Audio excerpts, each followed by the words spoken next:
Hi, my name is Delmi Oriana. I'm a first grade dual language teacher. I teach at Whitson Elementary in Topeka, Kansas.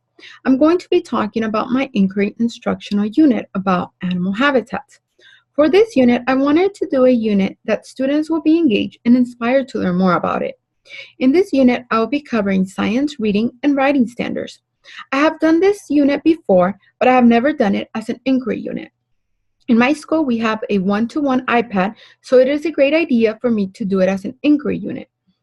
This will allow me to integrate technology and give the students the opportunity to investigate and research. Students will be learning about habitats through the use of technology and communicating with their peers. Throughout the presentation, I'm going to explain my project and my resources that I picked for this inquiry unit. On this inquiry unit, I decided to focus on animal habitats because students love learning about animals. The unit will engage students because first graders are very curious about animals and they want to know more about them. The unit will help students understand and acquire knowledge about animals and their environment. Students will conduct a research project about their chosen animal and create the habitat of the animal. I created a Pinterest board that contains the resources that I'll be using throughout the project.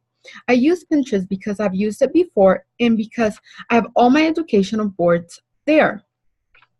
And the board that I have used also contains all my resources I'll be using for the inquiry project. I will show you my screen so you can see my resources.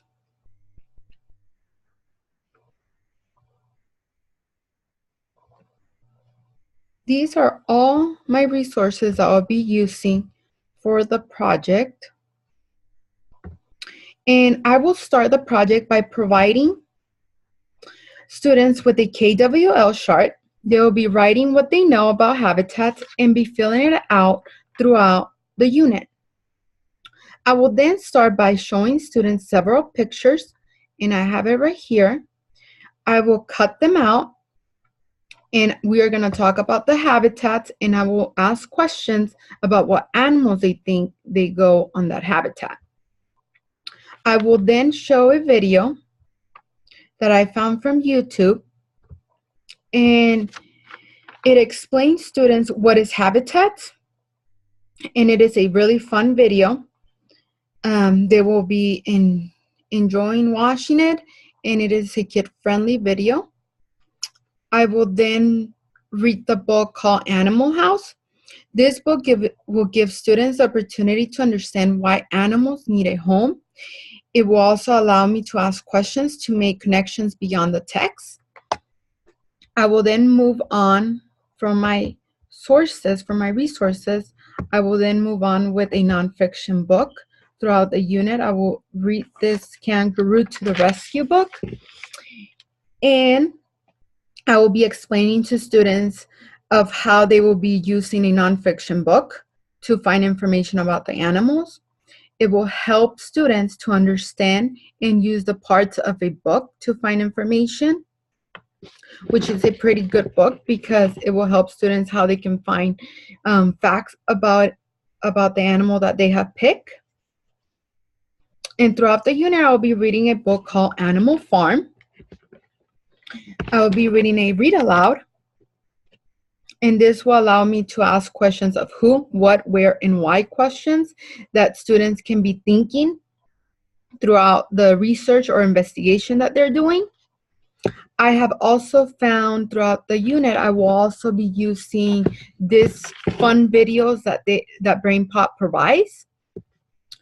And I picked this video, this BrainPop, this website, because it provides with a lot of information about habitats, and it gives specific, it gives Arctic habitats, freshwater habitats, and it goes on detail, and I really like it because it is very engaging and provides questions, quiz, provides that they can write about it, they can play games on it, they can do an activity, and so on, which I will also be using throughout the unit.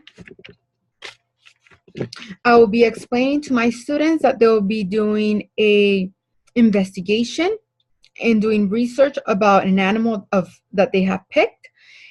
And I found that this website is really good for students. It's called the National Geographic Kids, and it is a very good website to find facts, games, and videos of all types of animals.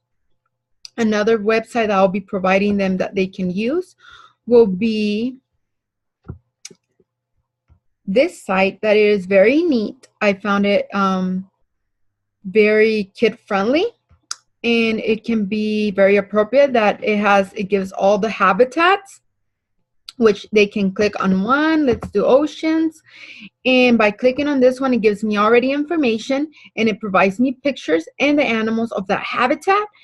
And I can also use more information about ocean, and it provides me with more information about it. And I thought it was a really good source to use for the kids whenever they're investigating. As another site that I found was using flashcards or cards whenever they're doing and creating the project. They can just cut, if they're doing a zebra, they can just cut it out and think about what's there, what they need, like it's a forest and the stuff that they need. And I'm also going to provide them with an animal with this nonfiction book that it will contain, that they can find the animal and find more information about it. And at the end of the project, we'll be doing an animal's habitats anchor chart. I'll be writing the habitat on top and the list of the animals that live there. And that's pretty much it that I have. Thank you for watching.